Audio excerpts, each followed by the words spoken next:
नामदु व नुसल्ली अला रसूलिल करीम अम्मा बाद फ़ौज़ु बिल्लाहि मिनश शैतानिर रजीम बिस्मिल्लाहिर रहमानिर रहीम। डॉक्टर फ़हीम हर्बलिस्ट का आपको अस्सलामु अलैकुम व रहमतुल्लाहि व बरकातुहू।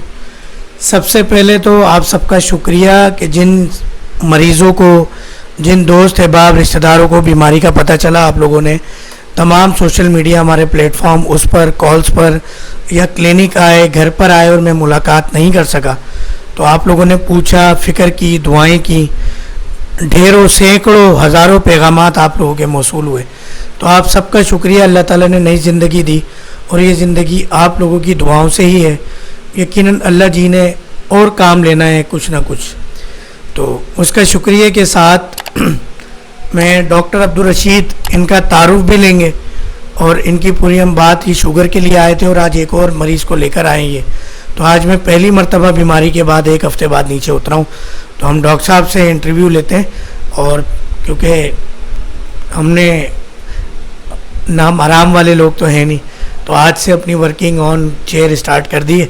तो डॉक्टर साहब से, इनकी बेटी को शुगर थी, कहाँ से आए, किसने बताया, कहाँ ये प्रैक्टिस कर रहे हैं, किस चीज़ की प्रैक्टिस कर रहे हैं, और इससे पहले भी इनको एक बेटी को शुगर थी, पूरी तफसील लेते हैं। तो डॉक्टर साहब अस्सलाम वालेकुम रहमतुल्लाह। ये हाथ में पकड़ लें और करीब करके शुरू हो जाए। मेरा नाम डॉक्टर रशीद आलम है। मैं फेडरल ब्यूरो ब्लॉक 5 से हूँ और दरबार सुल्तानी के सामने मेरा क्लिनिक है कराची में। हाँ, कराची के अंदर। और एक बेटी मेरी पहले शुगर से इंतकाल कर चुकी है और अभी दूसरी बेटी को तकरीबन 15 से 20 दिन के अंदर शुगर हुई थी और 470 शुगर चल रही थी। फिर मैंने डॉक्टर फ़हीम से रब्ता किया और उनको दिखाया। उनके बाद जो है उन्होंने बोला लेके आए पंजाब से। मैं पंजाब में रहती थी बेटी मेरी, उनको लेके आया। तो अब भी अल्लाह का ये शुक्र है कि जब मैंने मेडिसिन शुरू की तो तीसरे दिन उसकी 160 पे शुगर आ गई। कोई मैंने मेडिकल 470, उसके बाद उसकी 160 पे आ गई। अब अल्लाह का ये शुक्र है कि अभी 134, 132, 130 और रैंडम 132 130 आ रही है, लेकिन फास्टिंग जो आ रही है 110 115 पे चल रही है। और कल की शुगर जो है 119 थी रैंडम उसकी, और फास्टिंग उसकी चल रही है 110, वही 110 115 पे चल रही। और कंडीशन वाइज भी माशाल्लाह से बिल्कुल बेहतर हो गई है और अल्लाह पाक का शुक्र है कि बहुत ज़्यादा बेहतरी आई उस बच्ची में। जनरल कंडीशन भी बेहतर हो गई है और वैसे भी बेहतर है। और अल्लाह ताला इनको सेहत और तंदुरुस्ती दे ताकि इनका जो ये मसला हुआ एक्सीडेंट वाला वो भी अल्लाह पाक इनको बेहतर करे। डॉक्टर साहब, आप अपना थोड़ा तारुफ, प्रैक्टिस कहाँ करते हैं, कितने अरसे से कर रहे हैं? मैं 13 साल से, मैं बेसिक तो 2001 से गोदरा मेडिकल में बैठा था। उसके बाद जो है गोदरा मेडिकल में 2015 से मैंने 15 को छोड़ दिया था। अब इसके बाद मैं ट्रामेक्स हॉस्पिटल में बैठता था। फिर अब इसके अलावा मेरा शकील और राजपूत साहब से ही मुलाकात होगी? नहीं, वो बेसिक जो है वो डॉक्टर इमरान का हॉस्पिटल है, उन्होंने लिया हुआ है तकरीबन। तो उसमें जो है तकरीबन मेरे अपने पेशेंट एडमिट होते थे, सेम्ब्रोज में भी और मनवर हॉस्पिटल जो कि बंद हो गया उसमें भी। तो इस वक्त 13 साल हो गए मेरे क्लिनिक को। फेडरल ब्यूरो ब्लॉक 5 दरबार सुल्तानी मस्जिद के सामने अहमद क्लिनिक है और उसमें तकरीबन 12 से 3 शाम 7 से 11 में बैठता हूँ। पीट्स का मेरा जो है एक्सपीरियंस है, मैंने पीट्स का स्पेशलाइज़ किया हुआ है मैंने, लेकिन वहाँ मेरी जीपी प्रैक्टिस है। ग्रेजुएशन आपने कहाँ से की? मैं लियाकत मेडिकल जामशोरो।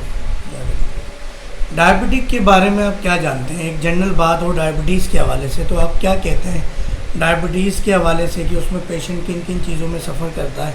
और डायबिटीज़ के साथ साथ जब हम उसका अंग्रेज़ी तरीका इलाज में इलाज करते हैं, तो आप खुद अंग्रेज़ी तरीके इलाज में इलाज करते हैं, मगर कुछ बीमारियाँ होती हैं कि वो मैनेजमेंट होती है एलोपैथिक में। तो क्योंकि ये एक बीइंग तबीब हमारा ये फ़र्ज़ बनता है कि हम एक सच, और यकीनन ये आपकी सच्चाई का सबूत भी है कि एक डॉक्टर होने के बावजूद कोई दूसरा तीसरा पेशेंट भी आप ला रहे हैं। नहीं, एक्चुअली असल में ये मसला आता है कि अगर हम इसको शुरू करते हैं मेडिसिन को, तो अगर एलोपैथिक मेडिसिन शुरू कर दी तो उसके साथ ज़्यादातर तो मोस्टली जो है डायबिटोलॉजी जो है वो इंसुलिन पे डाल देते हैं। और मेरी बेटी के लिए भी इंसुलिन का ही बोला था और मैं इंसुलिन लगाना नहीं चाह रहा। और मेरे पास बहुत सारे ऐसे जो है लोग हैं जो कहते हैं कि आप इसको हर्बल को छोड़ दें, इंसुलिन पे डालें और बेहतर हो जाएगी। लेकिन अल्लाह पाक का शुक्र है कि मेरी बच्ची इससे बेहतर हो गई। लेकिन इससे ये है कि लॉन्ग टाइम चलने से किडनी में भी असर आता है, किडनी फेलियर में जाता है पेशेंट। डायबिटिक पेशेंट हमेशा किडनी फेलियर में जाता है। इसके साथ उनके साथ ये मसले भी आते हैं। किडनी का मसला तो अपनी जगह है, फिर बहुत सारा बीपी शूट होता है, शुगर के साथ बहुत सारी बीमारियां और जन्म लेती हैं। अंग्रेजी अद्वियात और इंसुलिन से। बिल्कुल। अभी तक आप आपकी बच्ची 3 हफ्ते से दवा ले रही है? 3 हफ्ते मेरी बच्ची को पीर को हूँ। अच्छा, ये जो दवा आप खा रहे हैं, आपको यकीन है कि कोई अंग्रेजी दवा मिक्स तो नहीं है इसके अंदर? नहीं, कुछ या भी कोई नहीं। एस्टियोराइड? अच्छा डॉक्टर साहब, एक सवाल अक्सर आता है, अक्सर मरीज कहते हैं कि यार इसमें आप एस्टियोराइड देते होंगे जिससे शुगर डाउन हो जाती है, तो आप MBBS डॉक्टर हैं, क्या दुनिया में कोई ऐसी एस्टियोराइड बनी है ऐसा नहीं, जिससे शुगर डाउन होती है? हाँ, स्टेरॉइड से ये होता है कि आपका जैसे आपकी बॉडी के अंदर कोई चीज़ है, जैसे बीमारी है, वीकनेस है, वो फौरी तौर पे कवर करती है, लेकिन शुगर कवर नहीं करती। ये हकीकत है। मैं फिर मरीजों को ये कहता हूँ कि दुनिया में ऐसी कोई एस्टियोराइड नहीं है जो शुगर या ब्लड प्रेशर डाउन करती हो। आपके प्लेटलेट्स बढ़ा सकती है, आपकी बॉडी में फीवर है, दर्द है, आपको इमरजेंसी कोई इस तरह की वो चाहिए हो, आपके पेट में दर्द है, कुछ के जिस्म में दर्द है, आप ऐसा लगेगा आप ठीक हो गए, वो एस्टियोराइड से या डेक्सामेथासोन एक बड़ा मशहूर इस वक्त हर जगह यूज होता है, मगर शुगर लेवल कम नहीं होता है। कोई भी केमिकल ऐसा नहीं है एलोपैथिक अब तक साइंसी तौर पे कि जो शुगर लेवल को कम करता हो। नहीं, आपकी मेडिसिन के अंदर हर्बल के अलावा कोई मेडिसिन नहीं। ये तो एक बात है, मगर एक ये बात भी सवाल मुझे याद आ गया कि मरीज कहते हैं नहीं डॉक्टर साहब कुछ ना कुछ केमिकल ही होगा जो शुगर फौरन डाउन। इसमें केमिकल कोई भी नहीं। अच्छा, आपकी मेडिसिन बीइंग MBBS डॉक्टर आप बात कर रहे हो।